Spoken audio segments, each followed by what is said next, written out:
one of the cool parts of that story is someone else had seen the same thing. A lot of times people say to me, how do you know what you see is real? There's, in one way, there's no way to prove that, but when people have results like that, that's a very cool thing.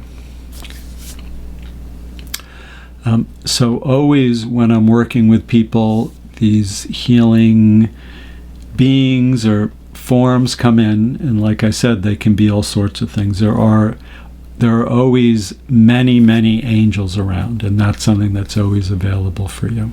Okay. So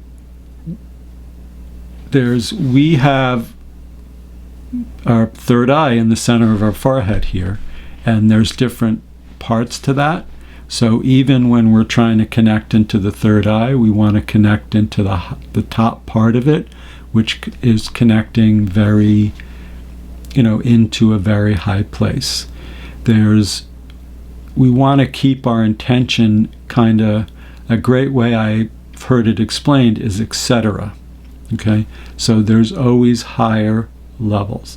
Just always you want to keep going higher, because our mind will come in and want to make it something that is of the physical level, and that's not quite what it is.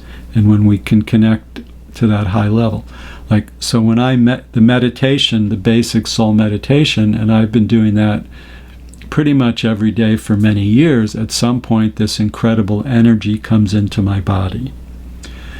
A cool thing about it, and I encourage you to try to practice that daily, is now there's part of me that's almost doing that automatically. So and a nice thing about that meditation is you don't have to sit in a funny position. You can lie down or sit in a very comfortable chair. As a matter of fact, that's kind of important for that meditation. Sometimes when my mind is all chatty and I'm not feeling like I'm really meditating, at some point all of a sudden the energy comes in anyway. Then it becomes easy to meditate because there's something to connect to. That brings me to another clue. Meditation is good even if you feel like you're not quite doing it. Your mind does not need to be quiet.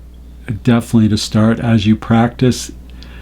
For that kind of meditation is there are other things to focus on, and it is more like you kind of push the chattiness off to the side. You don't need to get your mind totally clear for this to start to happen. So there's a chant in there that you use, an internal chant, focusing on your breathing, focusing on your heart center or your third eye. I was recently reminded in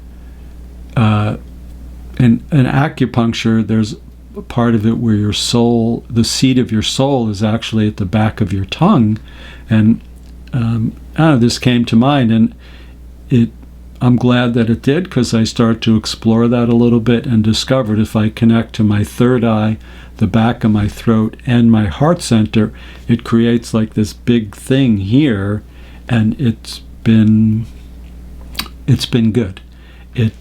Part of it is that the energy from the spirit comes from outside, and then sometimes it's a challenge to get our body in a place to let it in. There's something in our body that's so much wants to maintain the physical level that sometimes you have to kind of do things to get the energy in from the spirit. So this was a good way for me to do that, at least for the time being. Another part of meditating is to go, you want things to evolve in a certain way and not just get in a habit of doing the same old thing. Again, because there's something in our mind that kind of wants the same old thing, but we want this to keep going and keep going. Okay. Something else related to that, if you have a really great aha experience, our tendency would be to want to have that same thing happen again, which is okay, but understand it can become disappointing if it's not. And then we want to keep going for the next big thing, the next healing that can take place.